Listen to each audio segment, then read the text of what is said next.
Mata TV YouTube Indonesia dengan bangga mempersembahkan sebuah storytelling kekinian abad ini diangkat dari karya besar S.H. Mintardja yang sangat populer di masanya, berlatar belakang kisah tanah Jawa masa lampau, tepatnya di penghujung kejayaan kerajaan tanah Jawa dengan judul Api di Bukit Menoreh.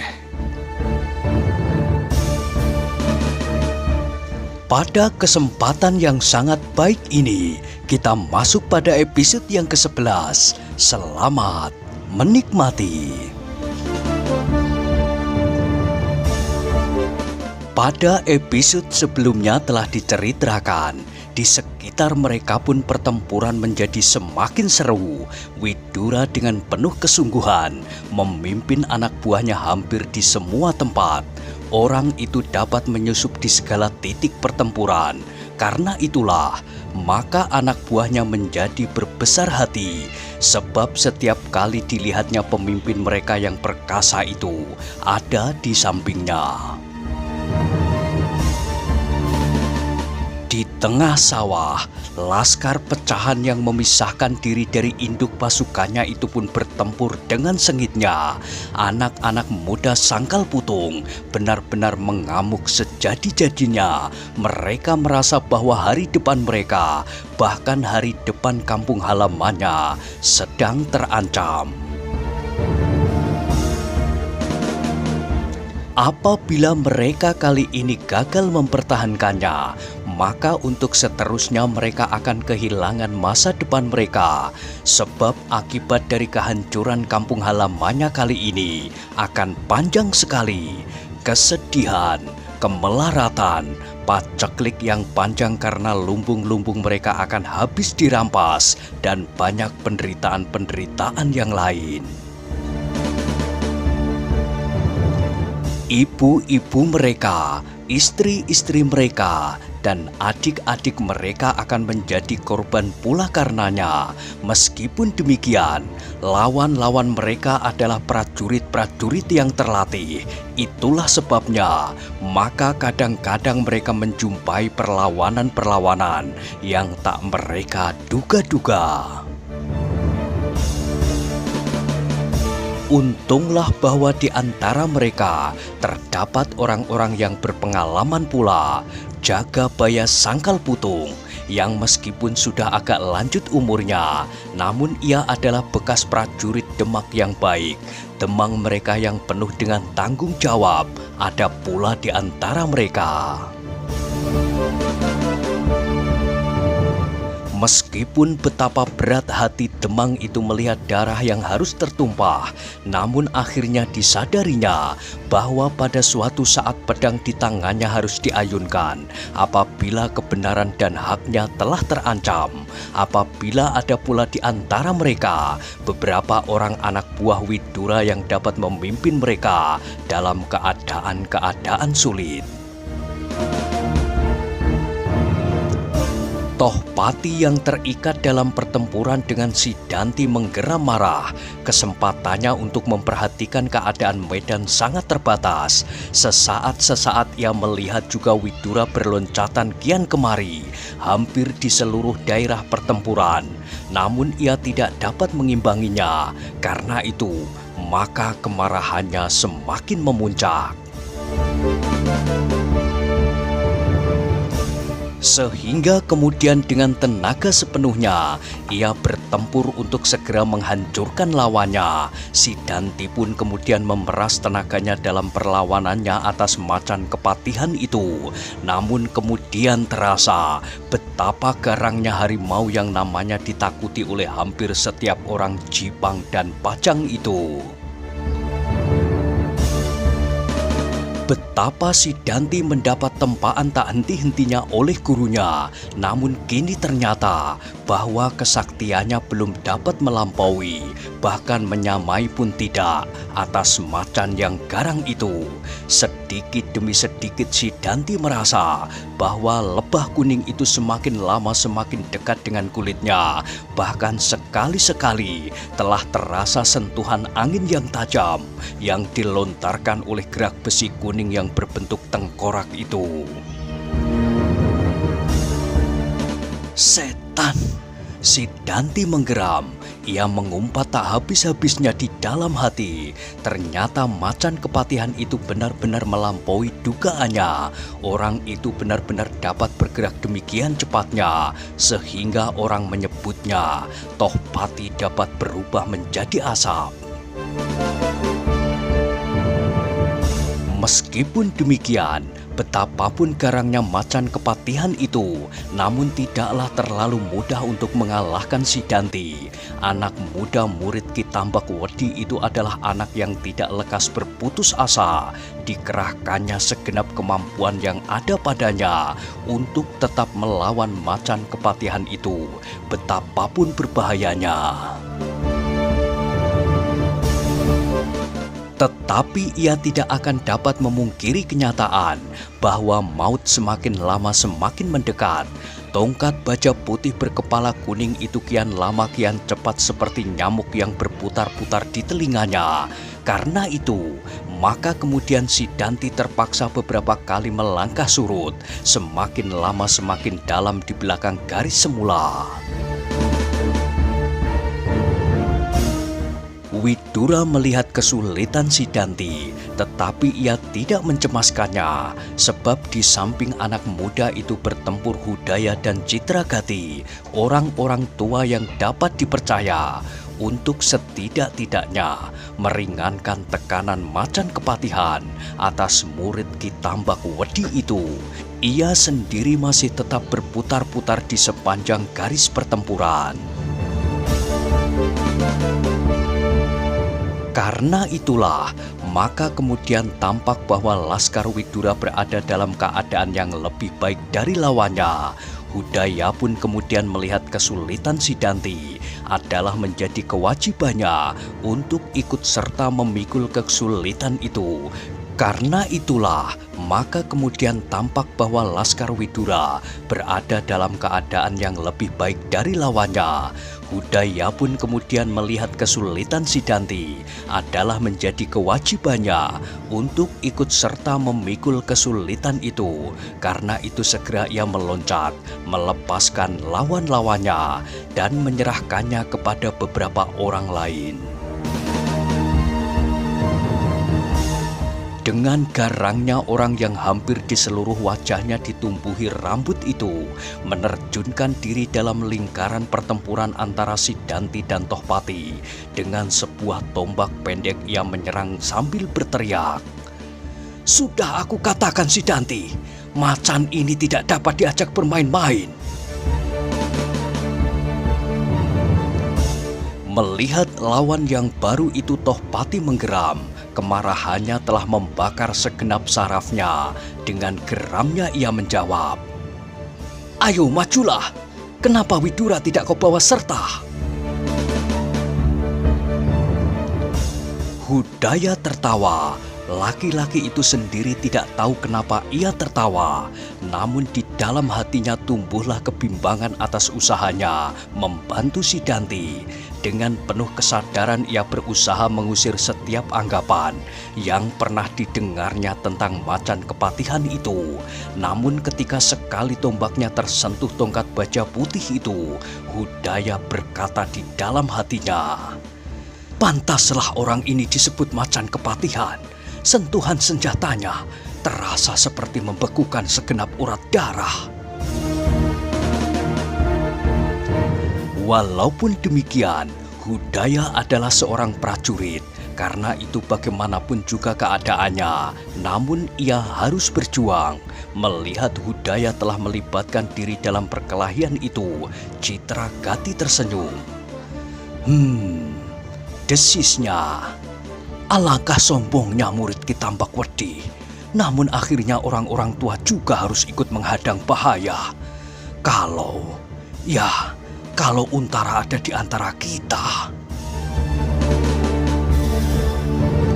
Tetapi Citragati pun tidak sampai hati membiarkan mereka berdua mengalami bencana. Karena itu ia segera menyelinap di antara anak-anak buah di dalam kelompoknya. Katanya, "Kita yakin atas kemenangan kita, majulah." Kemudian Citragati itu pun berdiri di dalam lingkaran pertempuran itu. Dengan tangkasnya ia berloncatan di sela-sela senjata lawannya. Dengan sebuah pedang ia mencoba untuk melawan Tohpati bersama-sama dengan Hudaya dan Sidanti. Tetapi anak buah macan kepatihan itu pun tidak membiarkan pemimpin mereka mengalami cedera karena beberapa orang telah bertempur bersama-sama melawannya. Karena itu dengan serta-merta, dua orang lain pun segera melibatkan dirinya pula.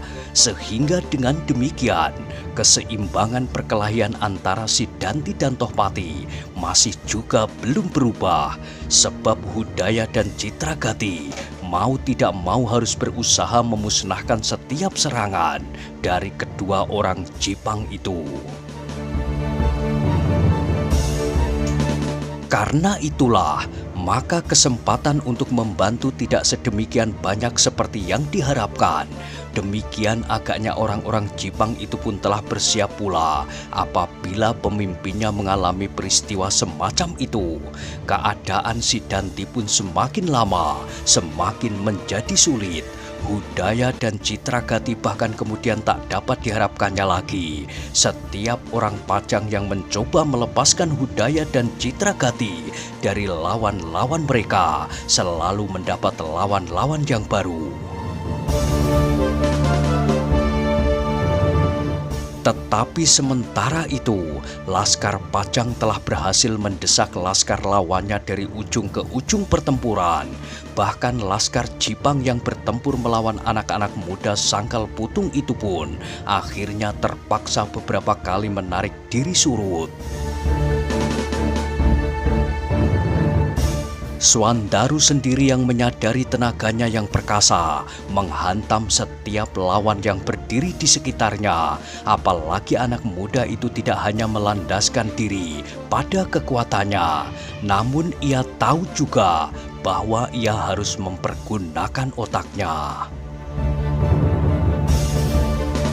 Ketika Widura melihat Sidanti semakin terdesak, serta setelah dilihatnya betapa Hudaya dan Citragati sama sekali tidak berhasil membantunya dengan leluasa, Widura pun menjadi cemas.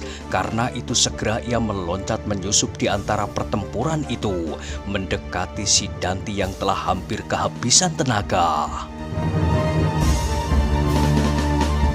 Macan kepatihan yang marah itu telah mengerahkan segenap kemampuannya untuk segera membinasakan lawannya. Lawan yang bukan saja ditemuinya di garis pertempuran ini, namun dendam gurunya kepada guru anak itu pun telah memaksanya untuk bertempur sekuat tenaga. Tetapi Widura datang tepat pada waktunya, pada saat Sidanti terdorong beberapa langkah surut, serta tongkat baja itu telah terayun dengan derasnya, sehingga Sidanti tak mungkin lagi menghindar, selain menangkis dengan nanggalannya. Pada saat itulah, Widura telah berada di sampingnya, desisnya sambil menyilangkan pedangnya di hadapan dadanya. "Aku terpaksa agak lambat menyambutmu, Anggir." "Hai!" teriak Tohpati dengan marahnya. Meskipun demikian, ayunan tongkatnya tidak juga ditariknya. Dilihatnya kemungkinan bahwa Nanggala yang dahsyat itu kali ini tak akan mampu melawan tenaganya karena kedudukan Sidanti yang sulit. Namun tiba-tiba dilihatnya bahwa pedang yang bersilang di muka dada Widura itu terayun dengan cepatnya memukul tongkatnya dari samping, sehingga tongkat itu berubah arah. Sidanti terhindar dari maut yang menerkamnya. Namun meskipun demikian, tongkat baja putih itu masih menyentuh pundaknya. Dengan demikian maka si Danti terdorong beberapa langkah surut. Terdengarlah anak muda itu berdesis menahan pedih yang menyengat pundaknya itu. Terasa sentuhan itu seperti bara api yang dilekatkan pada kulitnya. Ketika tangan kirinya meraba pundak itu, terasa darahnya meleleh dari luka. "Setan!" desisnya dengan geram. Kemarahannya membakar seluruh urat nadinya. Namun tangan kanannya kemudian terasa seakan-akan terlepas dari persendiannya, sehingga tangan itu dengan lemahnya tergantung di sisinya tanpa dapat digerakkannya. Si Danti menggeram. Terdengar giginya gemeretak menahan marah, tetapi kini tenaganya telah susut lebih dari separuh. Setelah ia memeras tenaganya habis-habisan, kini pundaknya terluka pula. Karena itu, maka si Danti merasa bahwa ia tak akan mampu menumpahkan kemarahannya kepada macan kepatihan itu. Mau tidak mau si Danti harus menerima kenyataan yang terluka. Macan kepatihan itu tidak dapat dikalahkannya, bahkan pundaknya telah dilukainya. Maka ketika ia melihat Widura telah siap untuk melawan Tohpati itu, si Danti menjadi agak tenang, sebab dengan demikian maut telah berkisar dari dirinya. Meskipun demikian, si Danti masih mencari sasaran untuk menumpahkan kemarahannya. Dengan senjatanya di tangan kiri, anak muda itu kemudian melawan siapa saja yang berani datang mendekatinya. Walaupun telah terluka, namun si Danti itu masih tetap berbahaya bagi lawan-lawannya. Tohpati yang kehilangan korbannya menggeram penuh kemarahan. Katanya, "Paman Widura, kau telah menggagalkan usahaku membunuh murid pengkhianat itu. Karena itu, kau memberi kesempatan atau kau sendiri yang terbunuh." "Angger macan kepatihan," sahut Widura, "adalah sudah sewajarnya bahwa sekali kita berhasil mengorbankan lawan kita, namun pada kali yang lain, kita kehilangan kemungkinan itu. Kini kau kehilangan si Danti, namun kau menemukan aku di sini. Nah, jangan cari yang tidak ada." "Bagus!" teriak Tohpati. "Memang sejak semula aku ingin bertemu dengan Paman Widura, dan kini Paman telah datang menyambut aku." Widura tidak menjawab, tetapi ia sadar bahwa ia harus berjuang sekuat kemampuan yang ada padanya, sebab Tohpati adalah seorang anak muda yang sakti. Meskipun demikian, Widura kini sedang mengemban kewajibannya sebagai seorang prajurit. Karena itu ia harus melawan betapapun sakti musuhnya itu. Dalam pertempuran itu Widura kini dapat menghadapi lawannya dengan tenang setelah ia yakin bahwa laskarnya berada dalam keadaan yang lebih baik dari laskar Tohpati. Sedikit demi sedikit laskar Widura itu dapat mendesak lawannya, sehingga keadaan itu mau tak mau pasti mempengaruhi jiwa Tohpati sendiri. Widura dan Tohpati itu segera terlibat dalam pertempuran yang seru. Tampaklah tenaga Tohpati yang kuat seperti raksasa itu melampaui tenaga Widura. Namun Widura adalah prajurit yang berpengalaman. Telah berpuluh bahkan beratus kali dihadapinya lawan-lawan yang tangguh. Namun untuk kesekian kalinya ia masih tetap hidup. Karena itu, maka walaupun Tohpati adalah seorang yang sakti, namun Widura pun memiliki beberapa kesaktian pula. Sehingga dengan demikian, pertempuran itu menjadi semakin seru. Tongkat baja putih Tohpati berputar melingkar-lingkar dan bayangan warna putih seakan-akan menyelubungi dirinya, bergulung-gulung seperti ombak yang dahsyat, siap untuk menelan korbannya. Namun pedang Widura pun memiliki kekhususannya sendiri. Pedang Widura bukanlah pedang yang dapat dibanggakan ketajamannya, tetapi pedang itu dapat dipakainya untuk menghantam patah besi geligen. Namun setiap sentuhan pada ujung pedangnya itu, maka pastilah kulit lawannya akan berlubang. Meskipun pedang itu tidak tajam di punggungnya, tetapi ujungnya runcing melampaui ujung jarum. Di sudut-sudut pertempuran yang lain, semakin lama semakin nyata bahwa Laskar Pajang semakin berada dalam keadaan yang lebih baik. Berkali-kali mereka berhasil mendesak lawannya dan berkali-kali pula Laskar Tohpati terpaksa menarik diri surut. Bahkan Laskar Tohpati yang bertempur di tengah-tengah sawah itu pun kemudian semakin bergeser mendekati induk pasukannya. Mereka kemudian menjadi ngeri melihat anak-anak muda Sangkal Putung bertempur seperti orang-orang kerasukan setan. Sedang di antara mereka terdapat pula orang-orang yang memiliki pengetahuan tempur setidak-tidaknya menyamai Laskar Jipang itu. Gabungan antara tekad yang menyala-nyala dan otak yang berpengalaman menjadikan rombongan anak-anak muda Sangkal Putung itu benar-benar mengerikan. Namun keadaan Widura tidak sebaik keadaan pasukannya, seperti juga Sidanti. Akhirnya Widura terpaksa mengakui bahwa Macan Kepatihan itu benar-benar perkasa di atas segala orang yang pernah dilawannya. Tetapi Widura tak dapat mengingkari kewajibannya. Ia adalah orang yang terakhir yang harus menahan arus kemarahan Tohpati, apapun yang akan terjadi pada dirinya. Karena itu, sadar akan tugasnya, maka Widura pun segera mengerahkan segala kesaktiannya. Menurut perhitungannya, maka apabila ia berhasil memperpanjang waktu perlawanannya, maka laskarnya pasti sudah benar-benar dapat menguasai Laskar Jipang. Sehingga dengan demikian, maka keadaan itu akan segera mempengaruhi Macan Kepatihan. Ternyata perhitungan Widura yang berpengalaman itu pun terjadi. Setiap kali Tohpati dipengaruhi oleh peki kesakitan dan kadang-kadang sebuah teriakan maut dari anak buahnya, sedikit demi sedikit, satu demi satu anak buahnya pun rontoklah.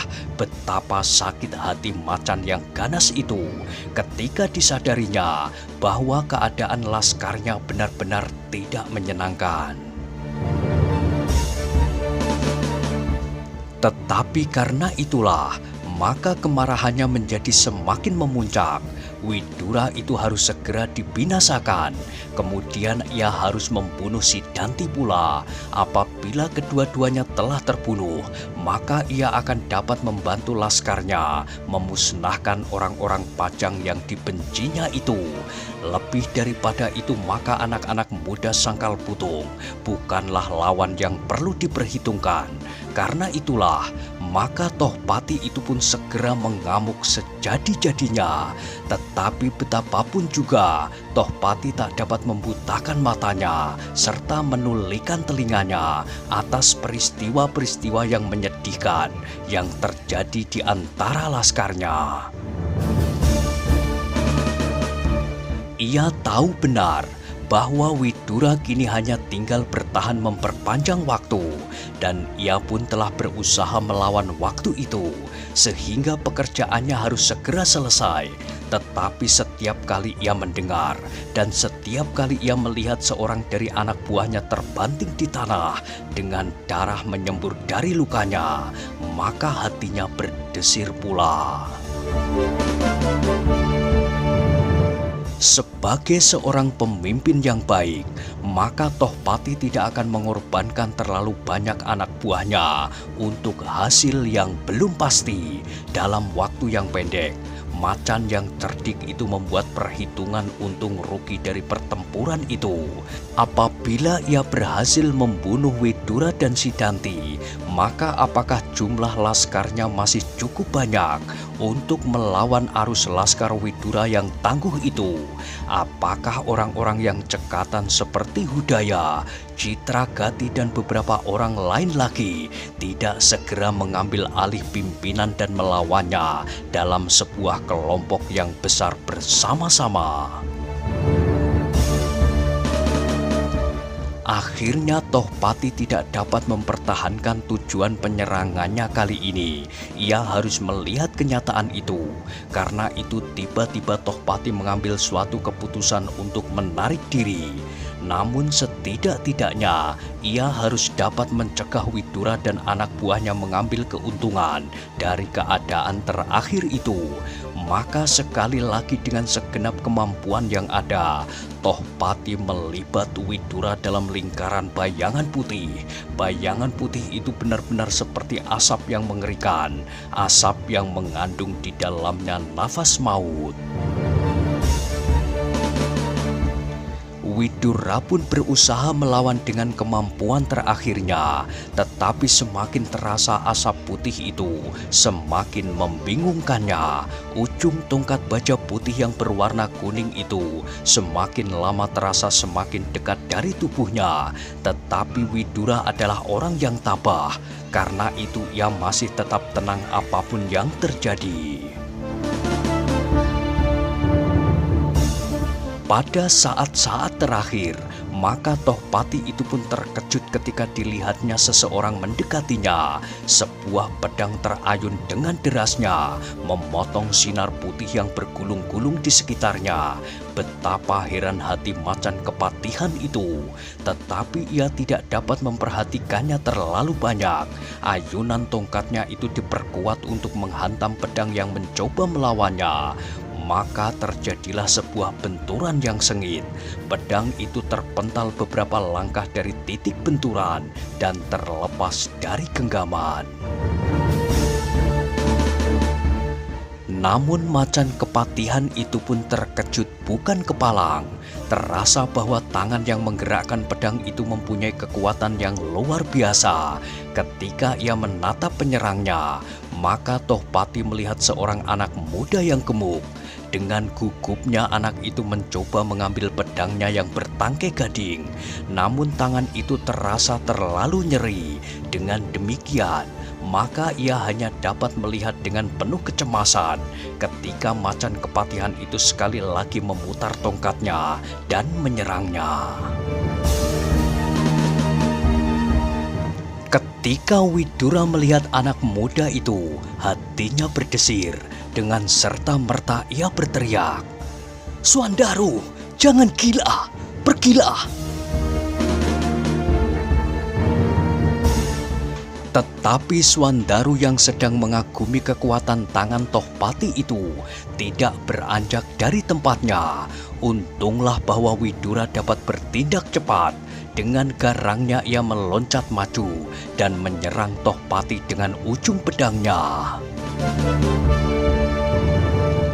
Tohpati terpaksa melawan pedang yang terjulur langsung ke dadanya, sehingga ia menarik serangannya atas Swandaru.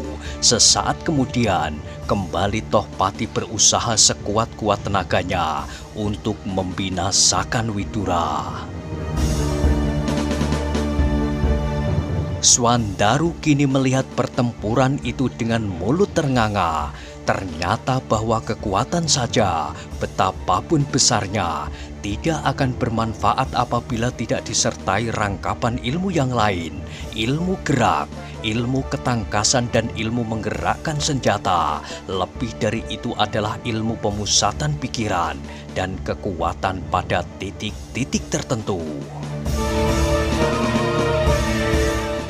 Nah, bagaimanakah kisah selanjutnya? Silahkan ikuti terus kisah Api di Bukit Menoreh pada episode berikutnya. Sampai jumpa.